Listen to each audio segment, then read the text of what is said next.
Amy, I want to thank you so much for being here today. I mean, with so much going on in the news, with the current events, public affairs, things like that, a lot of what I'm seeing on LinkedIn, what I'm seeing pop up in news feeds is about workplace culture, like what it means to actually be at work versus staying at home. And I think a lot of people are in a place of dis-ease right now, but you are an expert at not only helping people build cultures that are resilient to change and also adaptive to change. And it's just a great time to have you on to discuss this type of thing because culture is applicable to everybody in some form or fashion. So I would actually love to kick this off and have you actually describe what you do with at Painted Porch Strategies, and we'll just go from there.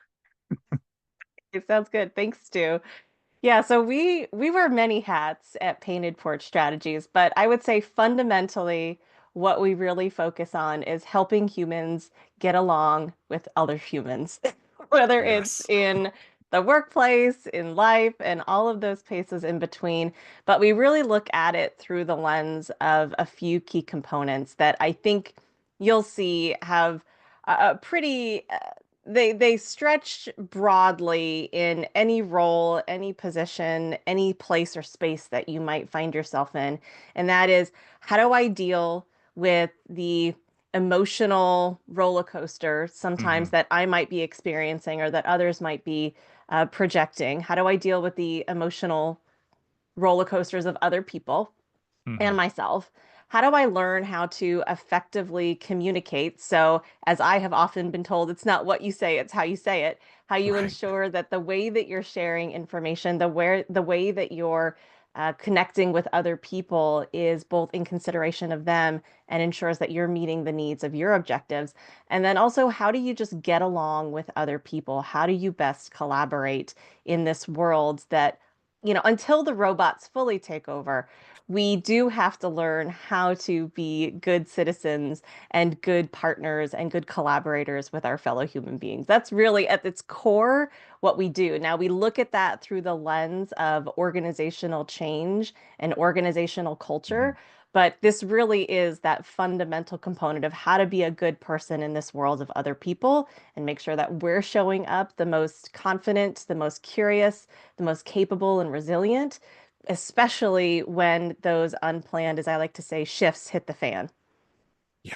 Oh, so good. And there are a million things I want to ask you as a follow-up to everything you just shared, but I want to start with this because this is something I've navigated through my entire professional career, working in professional baseball, working for some very, just going to say the tech bro type startup Hmm. historically. And, we have this hustle culture in our society. You are only as valuable as what you can produce, the grind, grind, grind, sleep when you're dead type thing. But what I want to ask you is I've heard on podcasts that culture starts from the top, it starts from the people in charge. Hmm. Do you find that that's true? And if it is true, what actually works? Is it that mentality or is it getting along with people? Is there room for both? I think there's room for purposeful hard work as Okay. well as being mindful of the other people that you're working with. I will say the way I define culture is I say culture is what people do when you are not telling them what to do or you're not standing over their shoulder watching what they do. That is ultimately, if I were to think about culture, whether we think about cultural as a society, culture as an organization, it's what people will do when they think nobody is watching. And so when it comes to whether or not culture starts from the top down, I do say yes, but I also think that it grows from the bottom up too. There's no one person that is responsible for ensuring that you have a healthy culture in your organization or in your family or what have you. It doesn't fall on one person. Each of us are influencers in some way Mm, to the culture that we are either intentionally or unintentionally creating in our ecosystem, in our environment. So while yes, the culture of an organization, the person at the top can be the example, good or bad, the truth is that all of us have a stake and a claim and a responsibility for how we're choosing to show up, how we're choosing to talk to our fellow human beings, and how we're choosing to work and collaborate together or not in order to try to move some meaningful idea forward. Wow. Okay. So I loved what you said about your culture being what the people are actually doing when nobody's watching, nobody's micromanaging, looking over their shoulder. And but you're also saying that everybody has a shared responsibility in creating the culture. Is am I hearing that Hmm. correctly? Yeah, 100%. I always like to say it's not just the leaders, capital L. Everyone in an organization is a leader, is an influencer in some way, even if it's just for themselves. I do this thing when I do some talks. I just do a little like show of hands. How many of you are a leader? Okay, great. So for those of you who aren't, how many of you are part of a family? Okay. How Hmm. many have a group of friends? All right. How many of you showed up fully dressed, brushed your teeth today to be Yeah. here in this moment? Yeah, so you are in fact a leader, even if it's just of yourself. You are influencing your own behavior, but you're also being an influencer and a leader of how other people choose to treat you, or how you choose to treat them, or how we all choose to treat one another. That's so good. And that's so important because we talk a lot on this show about goals, dreams, mindset, being the sole and uncontested author of your life, whatever nice sounding cliche you want to use, but we don't always get into our agency in terms of not Hmm. only ourself, but also how it impacts other people in any type of group. And I know we could be talking a workplace, we could be talking a church, we could be talking any other group setting here. What do you think causes people to get into this place of, ah, this place is so gross, like I'm out, or like this isn't something I'm going to bother with? And when it gets that bad, what does it take to actually flip the script to get it back on Mm. course? Oh gosh. Well, I would say what causes it to get that bad is a lack of intentionality and Okay. attention to the culture that you build, right? It's not something that happens organically. I always joke, even though we are all born human, we really don't know how to people with other people well. It's not something necessarily that we're taught in school, or even we're taught in, say, organizational development or leadership courses. And so, because of that, I think we often think that we can just take and we can bring people together. And while we can assume good intent with everyone, there does still need to be a certain amount of attention and intention paid to what it is you're doing or not doing and how you're choosing to interact or behave. It's almost like like a social contract, right? Hmm. We create these teams, whether it's again, at church, at home, whatever it looks like, we create these teams and we think that we're just going to all know the rules of the game, if you will, or know how best to work with and interact and collaborate with each other. But the truth is that we don't. We all have very unique experiences. We all have Hmm. different skill sets. We all have different, as I like to say, like superpowers for how, what we can bring. And yes, we could say it's a little bit of like strength finder stuff, but we all have our gifts and our superpowers. But if we don't understand our gifts and how those gifts can maybe support or sometimes even drain the people that we're working with in an environment, it can then lead to that sense of, I'll use the term, even though I don't love the term, like a toxic, or I think you just were like a Yeah. yuck environment Yeah. that we're working in. So that's how it gets there, is by thinking it's just going to happen organically without putting any intentionality around it. And then how do you flip the script? How do you correct it? Well, first and foremost, you have a conversation about, hey, do we think this is working? Yes or no? We maybe do a little bit of introspection, both independently, but also as a team, and say, who do we want to be? How do we want to be better? What would our best version of us look like? Okay, now what do we need to do to make that happen? I will say, shameless plug, we have things that can help guide you there Sure. on the Painted Porch. But ultimately, at the end of the day, you don't need any special tools. You don't need a fancy schmancy trainer or advisor with a bunch of certifications. What you need to do is just first have a very honest conversation with one another. I mean, you could Google Patrick Lencioni and he'll tell you 101, just get people in a room and just start laying it out.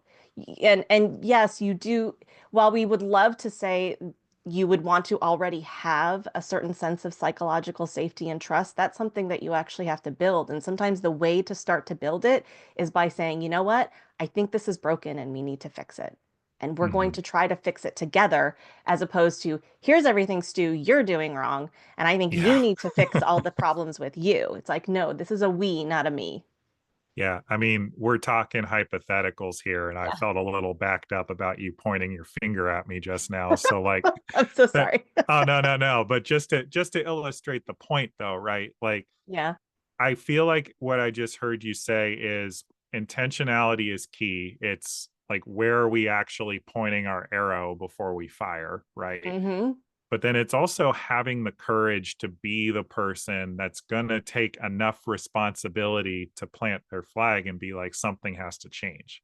Yeah. And I know that that could sound like one of the scariest things in the world to people listening to this, especially if things have gotten really bad. But do you have any like tips just off the cuff for people that might be feeling called to be the person to create that impact in their organization and maybe they just don't know how yet? Oh gosh. I don't want it to sound glib or come across as simply just say what you're thinking. And I don't mean, you know, speak your truth or truth amongst anything, because that could backfire for sure. You have to know the environment that you're in. Hmm. And I think, I will say this first and foremost, I think you have to decide, is this a place that I want to try to remedy? Right? I think that's Yeah. number one. We can all get into that like savior mentality or white knight or, I alone can fix this. Hmm. And it's like, yes, you might be able to light the spark that, stokes a flame of change within your organization. But you also have to first and foremost say, is this an organization that I want to continue to be a part of? Because Yeah. if there is any type of, value misalignment between you and what they do, you could put all of your heart, soul, effort, hours, money, whatever, into trying to make it better.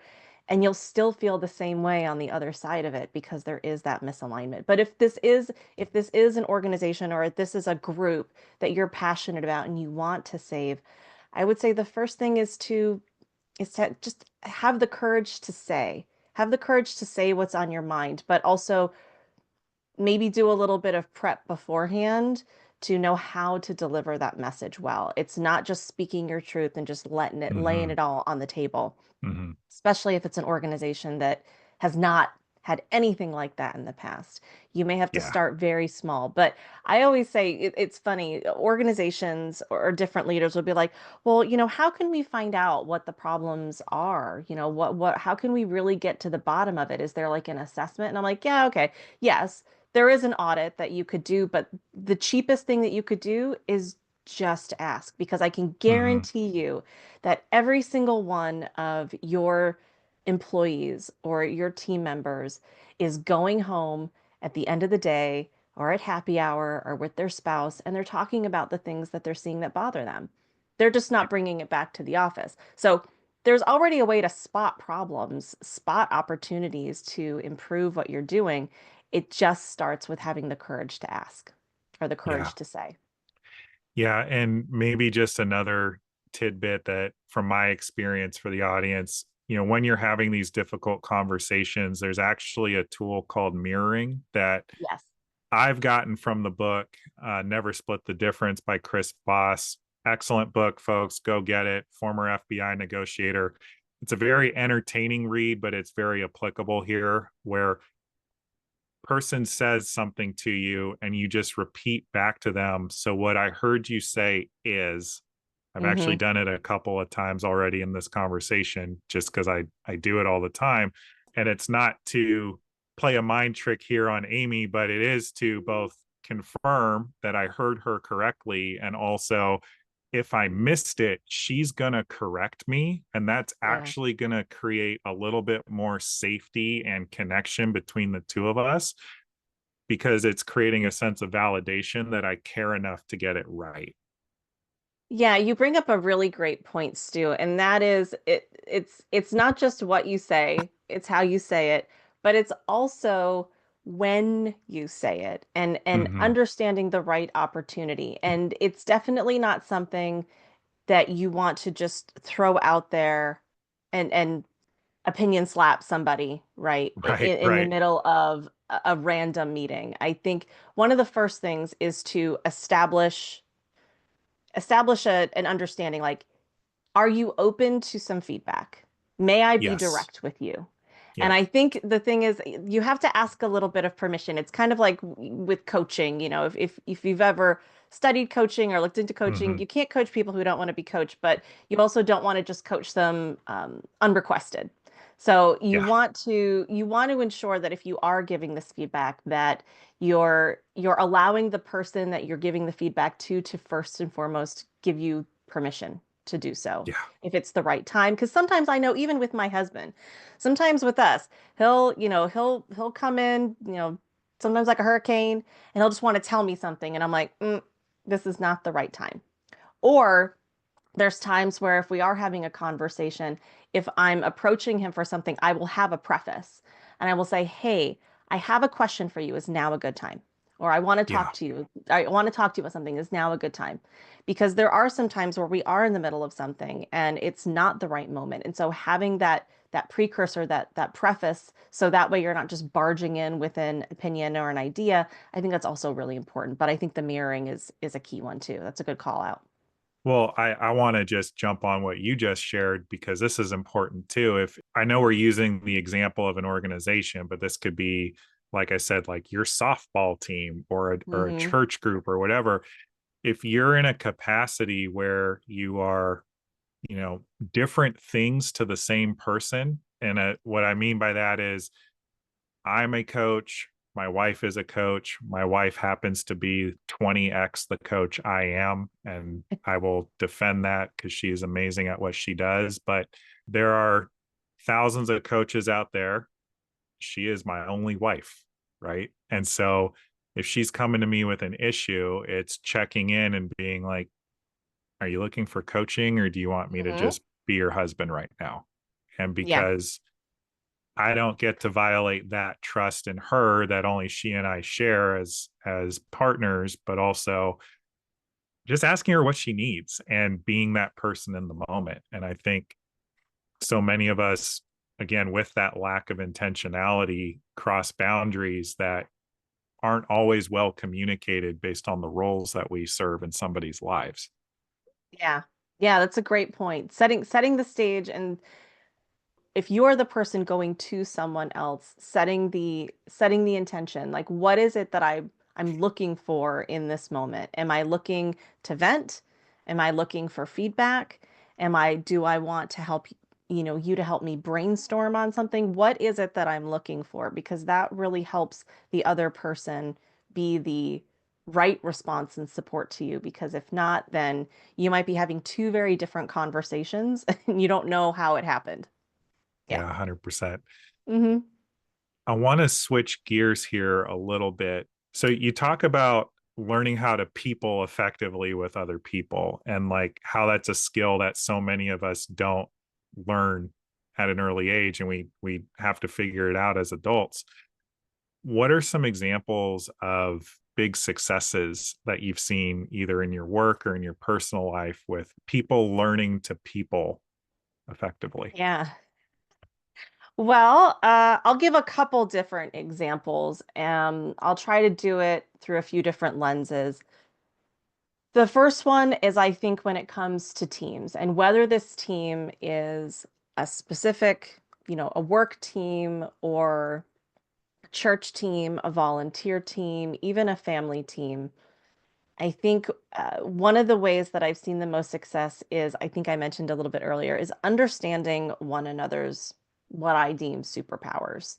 It's really understanding what type of skills, and I use that term both capital S and lowercase s, what type of skills each person can bring to a team.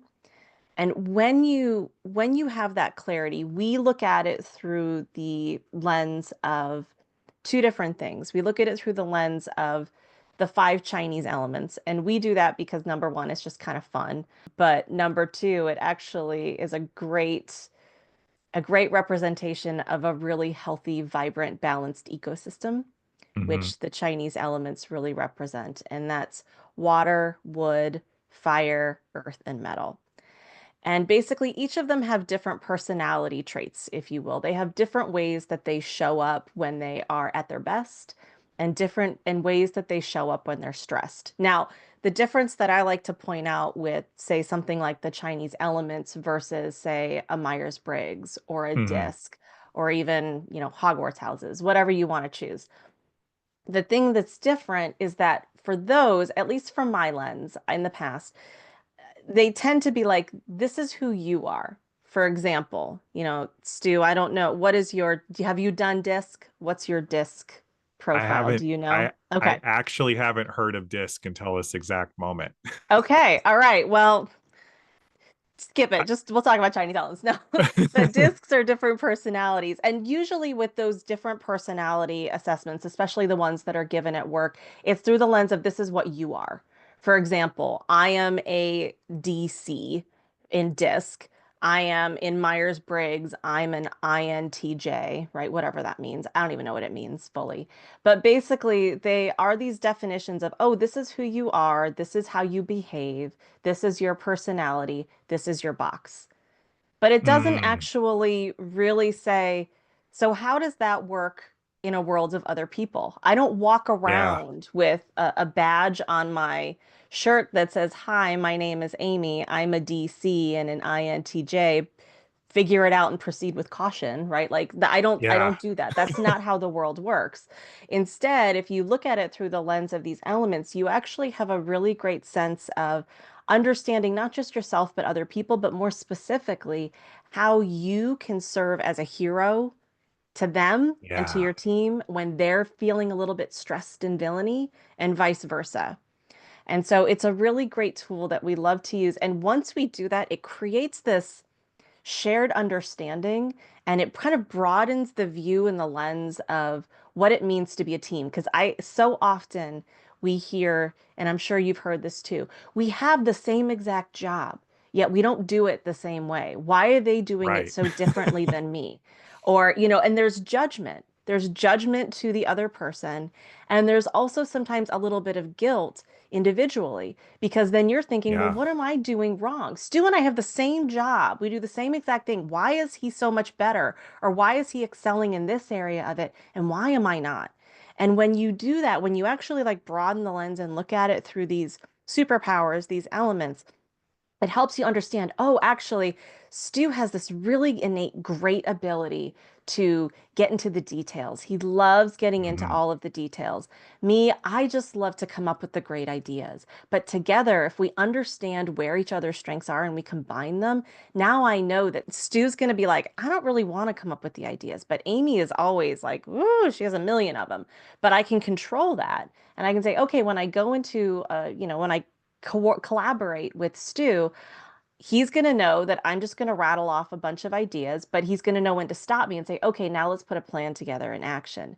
Instead of expecting me to both ideate and action, we now know where we can lean on each other and maximize our capabilities. So that way we collectively are more productive, but also individually, we are feeling more fulfilled. We are actually Hmm. tapping into our brilliance and our genius, and we are feeling purposeful in what we're doing as opposed to judging our failures. Yeah. Follow-up question to that. So you're Yeah. talking about the superpowers, we're talking about the skills we bring to the table. I feel like our past experiences, good or bad, some of my absolute worst experiences in my life makes me super effective as a dad. It makes me super effective as a husband, in work, in podcasting.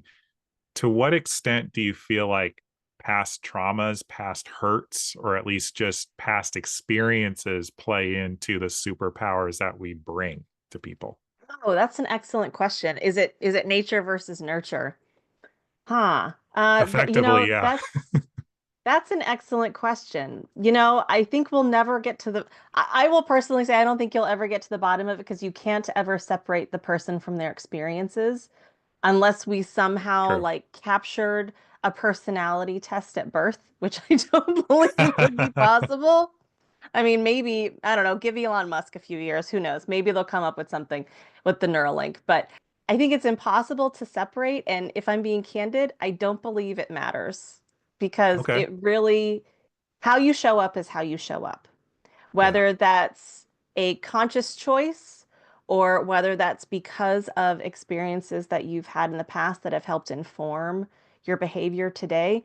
At the end of the day, I think what you need to do, though, is be really honest with yourself about whether those things that you're really good at you actually enjoy or not, right? That's Yeah. something that I personally, as an aside, when I went through this whole painted porch process, right, coming up with this idea for this company, I really had to be very honest with myself and say, there's things that I'm doing that I am very good at, that I regularly have gotten rewarded for financially, with positions that I've had, with recognition and appreciation.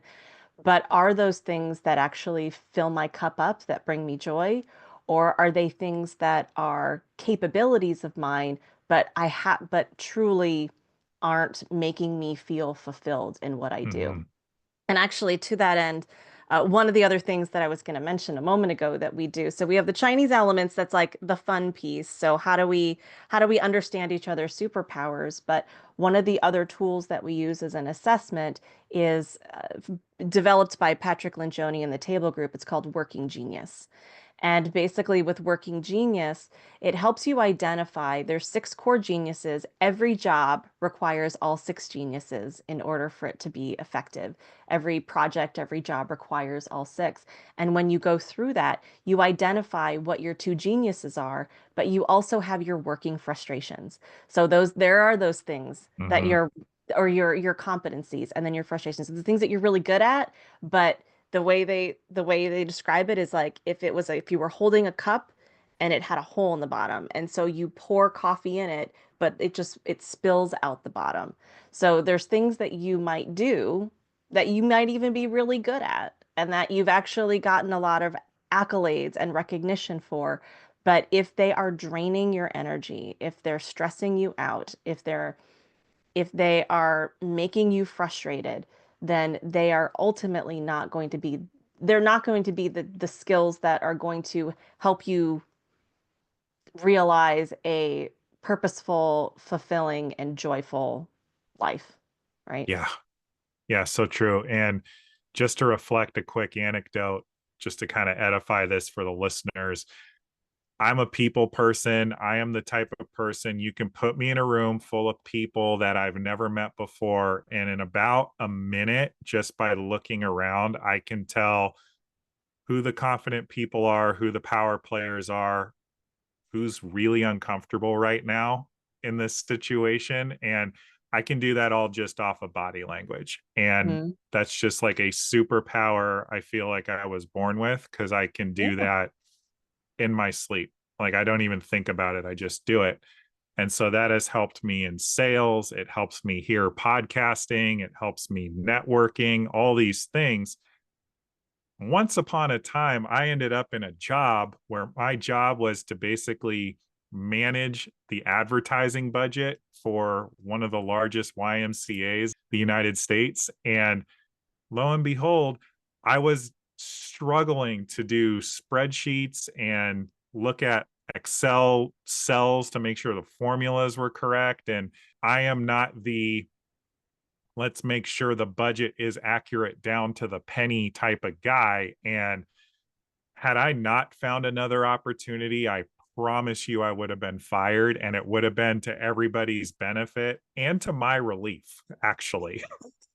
Yeah, it's a great call out. I mean, when I first learned about Working Genius and I was going through the certification, I had my husband and I take it because Mhm. we're both we've been together 25 years as life partners, but he's also a part of the Painted Porch. He's our Yeah. master of communication. He is our communication coach and advisor.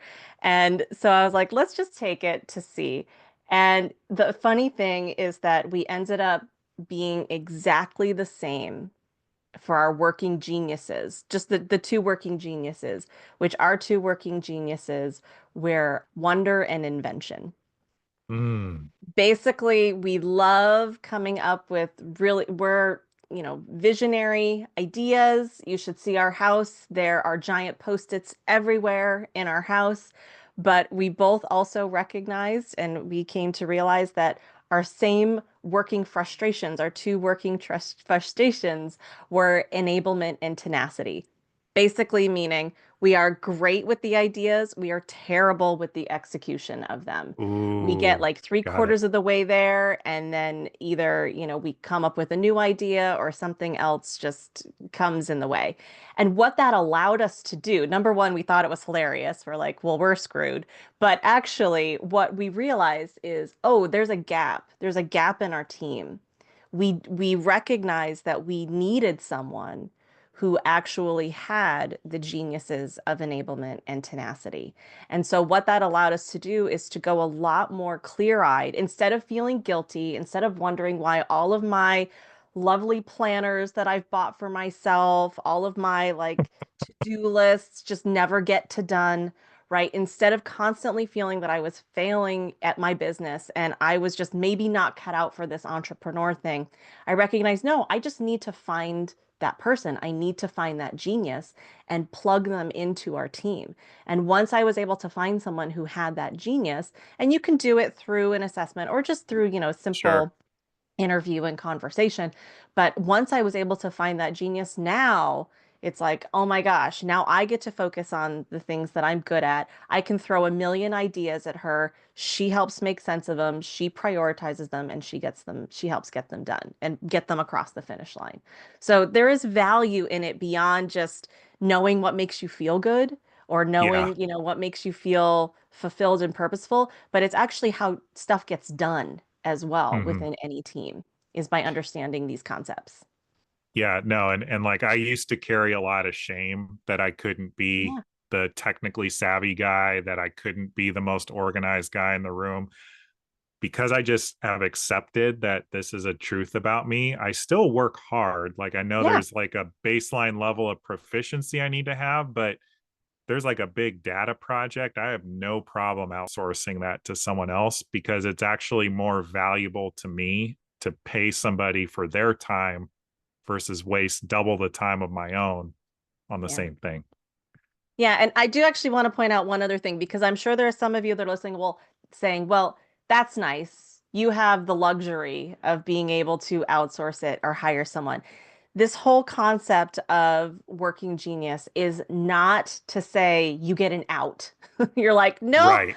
I'm not Correct. good at I'm not good at spreadsheets, so I don't have to do them. That is not what it means because if you are a team of one, remember all jobs need all six geniuses. You may still have to, or you may still, there might be a necessity to do some of that other work to get work across the finish line to complete a spreadsheet. But the difference is that you're going in it clear-eyed. You're saying, okay, I know that this work has to be done. I recognize that it's one of my frustrations. So, but I can't get out of it. It still needs to get done, but I recognize that I'm going to be drained Yeah. after doing it for X number of hours or X number of days. So I need to keep that in my front window when I'm planning my time, when I'm scheduling my activities. I need to ensure that I'm not doing 90% of my work as spreadsheets and only allowing 10% for the things that fill me up. It helps you just calibrate and balance so you're aware when you go into this work what the outcome is going to be. It's going to drain you. So you need to maybe plan a couple more little breaks for yourself, a little stretch, maybe Hmm. some coffee, a snack, whatever, something so that way it doesn't feel like you are in it and you just can't get out of it. I know that there are a lot of coaches and aspiring coaches who may just be getting started building their businesses that listen to this show. So, folks, do yourselves a favor. Please pause, rewind for the last 3 or 4 minutes and listen to that again, because everything Amy just shared is 100% true. And I can vouch for that from my own experience, getting my coaching practice going, watching my wife get hers going. We get to wear all the hats at first, especially out of the gate, and probably longer than we want to. And so it actually is about maintaining ourselves for the journey. And when we can outsource, awesome, congrats, do it, and then refocus your energy elsewhere. Mhm. Amy, I want to pivot this conversation one more time. And I know we've been on for a while now, but this is just such a good conversation. Something you and I connected on is a love for minor league baseball, but more importantly, an organization called the Savannah Bananas, where they wouldn't like it if they knew I was saying this, but a lot of people think of them as the Harlem Globetrotters of baseball. I know they don't like that, but they have done a phenomenal job of building a culture unlike anything else. And so, as the culture expert, what was so successful about them? They're a viral sensation. They sell out every stadium they appear in. Yeah. Well, I will say a couple things and we'll end where we started, and that is first and foremost the way they approached what it was they were doing was with very clear intentionality. They started by asking the fundamental question, and they were courageous enough to ask and say, baseball is boring. How do we make it fun? Yeah. Right? That was the fundamental question that they said, what can we do to bring the fun back to this game? Because there's, Jesse Cole talks about he's grown up in baseball. I think his dad was a coach. He played baseball. He was in, I think, maybe the Cape Cod League, or you probably know Mm-hmm. more than I do.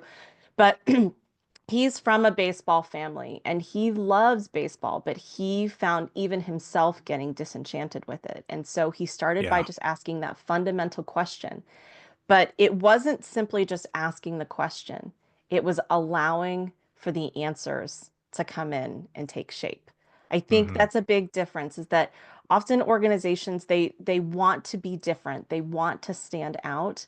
And so maybe they ask the questions, but then they filter through the responses, or they Yeah. filter them, or they want to constrict or control the next steps that need to happen.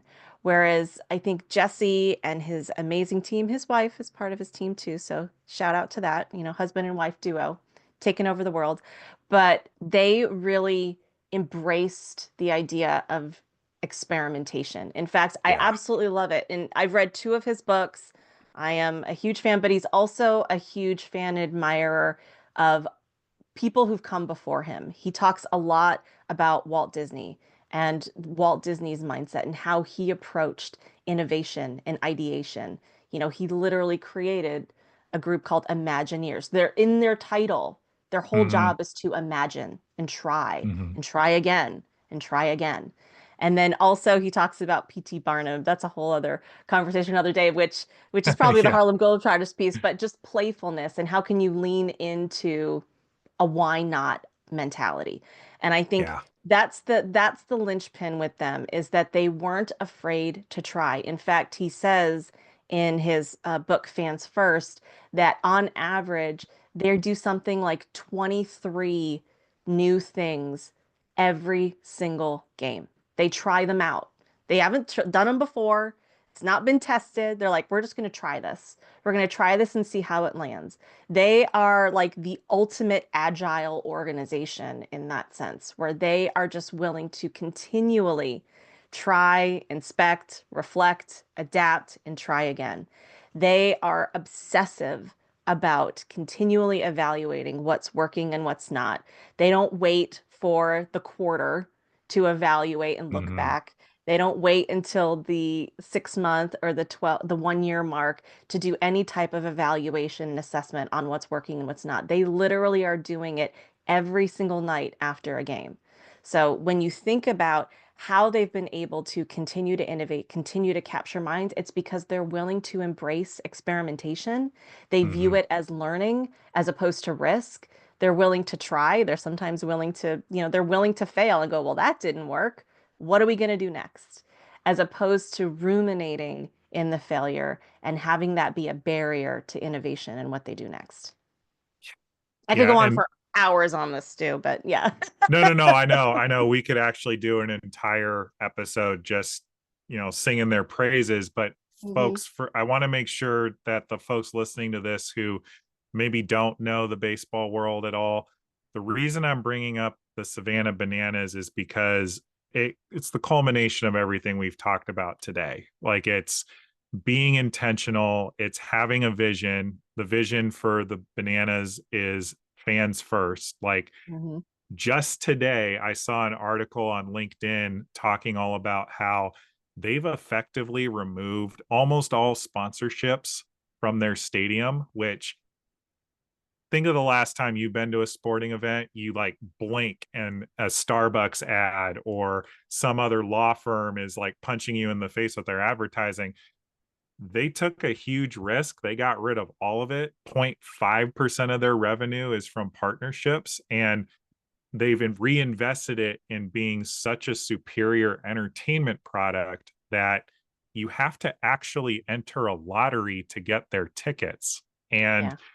just something to look up and think about as you guys are taking away the nuggets from this episode. Like you can create change in your community, or you can build something as big as the Savannah Bananas, or God forbid, like Disney. Like that was all based on culture and having a vision and following through. And so I know this conversation has covered a ton of ground today, Amy, but I want to acknowledge you for being somebody that is an absolute expert in a field, while at the same time, I feel like carrying a ton of humble curiosity and knowing that maybe you don't have all the answers now, but you will. And your mission is to share it all with the world. And I think that given the climate we're in, the work that you're doing is very important, probably more than ever. So I wanted to acknowledge you for Yeah. that. Thank you. I was getting a little teary here. Thank you, Stu. It's very kind It of you to say. I will be candid, there's days where I think, maybe I shouldn't bother. Sure.